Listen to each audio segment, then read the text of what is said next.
Okay, this video is on infinite geometric series, and this is quite a bit more interesting than other things. Let's just have a look at something. Let's rewrite down the formula for the sum of a geometric series. So let's just have a look at it. Is a r to the n minus 1 over r minus 1. Okay, now if we choose, or if we happen to have an r, a value of r, the ratio, which is between 1 and negative 1. Okay, let's just have a look at what happens if r's, so let's just say if r is equal to 0.7 or something, it's less than 1. Okay, what happens to r to the power n? So let's just have a look at this bit in here. What happens to that as n gets bigger and bigger and bigger and bigger? Okay, so just looking at 0.7, so we're multiplying 0.7 by itself over and over and over again. So what happens to that? I'll just go to the calculator. So I've got 0.7, okay, and if I multiply that by itself, so multiplying by 0.7, we get 0.49. If I multiply it by itself again, we get 0.343. If we keep doing that, can you see how the number gets smaller and smaller and smaller? And in fact, if I keep just pressing enter over and over and over again, that number gets really, really, really small. And in fact, as the calculator is starting to freak out a little bit because these numbers are getting super small. In fact, what happens is that as n goes to infinity, as n gets really, really big, r to the power n gets closer and closer to 0. And this is a really important result because what we can then say is, looking at this formula for the sum of a geometric series, that the sum as n goes to infinity is equal to, alright, so let's have a look at this, a, now r to the n will go to 0, it becomes 0, it gets closer and closer and closer to 0, so it will be 0 minus 1 over r minus 1, okay, and 0 minus 1 is just negative 1, negative 1 times a is negative a over r minus 1. There we go. We'll just clean this up because we don't like the negative. Let's just times everything by negative. We'll just get a on the top line. If we times this bottom line by negative 1, we'll get 1 minus r. And so that is your formula for your infinite sum of a geometric series if and only if r is between 1 and negative 1. That only happens for those values of r, because if r is bigger than 1, so let's say 2, then 2 to the power n, that's just going to get bigger and bigger. 2 squared, 2 cubed, 2 that's going to get bigger and bigger and bigger. It's only if r is between 1 and negative 1, so make sure you only use this when r is between 1 and negative 1. Let's have a look at an example. Okay, example. Find the infinite sum of 4, 2, 1, half, etc., etc. Find out, as this gets bigger and bigger, what this goes to. Let's just write down all our values first. What's our initial first term is 4. What's our ratio? What's everything getting times by? It's getting times by a half at every step. It's getting multiplied by half.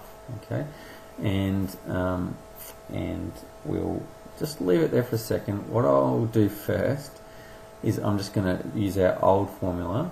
So Sn is equal to a r to the n minus 1 over r minus 1. What I want to just do is calculate a few values and just show you what happens. So let's do S3 is equal to, let's do S10, and let's do S100. Just see what happens. And so I might just go straight to the calculator and do this, but S3 will be equal to, so if n is equal to 3, we'll have 4 times r to the power n. R is half, so half to the power n, which is 3, minus 1, let's put brackets all around that, okay, over r minus 1, So half minus 1. I'm going to go to the calculator, and when I do S3, S10, S100, all I'm changing is n, so I'm just going to change this value every time on the calculator and just see what happens as n gets bigger and bigger. Okay, so let's go to the calculator. I just have to remember it, because it's 4 half to the power 3. Fraction first. What was it? It was 4 times, brackets. The ratio was a half, so I'll put it in as I'll put it as a decimal, it's a bit easier to see. So now I've screwed that up. Oh no, what's it done? Get rid of that. 0.5 to the power of 3 minus 1 over, I can't remember what I had, half minus 1, which is negative half. So negative 0.5, and so that will be, just move that case right there. That this is going to be the sum of the first 3 values, and what is it? It's 7. Okay, let's go up, and I'll just change this by pushing up and pressing enter. That brings it into my new thing as an exact copy, and I'm just going to change that the value of n. Let's change that to 10. The power of 10. And let's see what the sum of the first 10 digits is. It's 7.99219. Okay, so that's after 10 digits. Okay, let's do it after 100 digits now. Okay, so again, I'll go up, I'll press enter, just copy it in, and I'm going to change that 10 to 100. What's it going to be? Now the calculator is saying 8, it's approximating it to 8. Maybe I'll go and do 50, okay, if n's equal to 50, because the calculator, maybe I'm even do less than 50, I might do 30 or something like that. And what you see is that it converges. We say that it converges. No, it's still saying 8. What it's doing is the sum is getting closer and closer and closer to the number 8, okay? So S10 was equal to, S3 was equal to something around 7. That was equal to 7.9987 or something like that. S100 would have been like 7.999999, something like that, getting closer. And what that means, as this number gets bigger, this number gets closer and closer to 8. Let's have a look at this. Our formula before our infinite sum of any geometric series that has a ratio which is in between 1 and negative 1 was equal to a over 1 minus r, which is a, which is 4 over 1 minus, what was the ratio? Half, which is 4 over 1 minus a half is a half. 4 divided by half is 8. And so there is your infinite sum. This number gets closer and closer. We say that it converges to this number here. It gets closer and closer and closer. And that's basically all there is to infinite sums. That's a bit more exciting, a bit more enjoyable.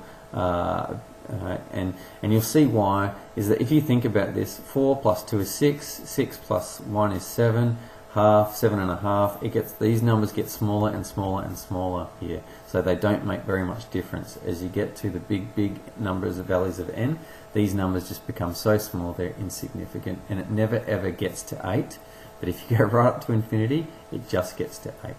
Hope that's all good. I'll see you in class.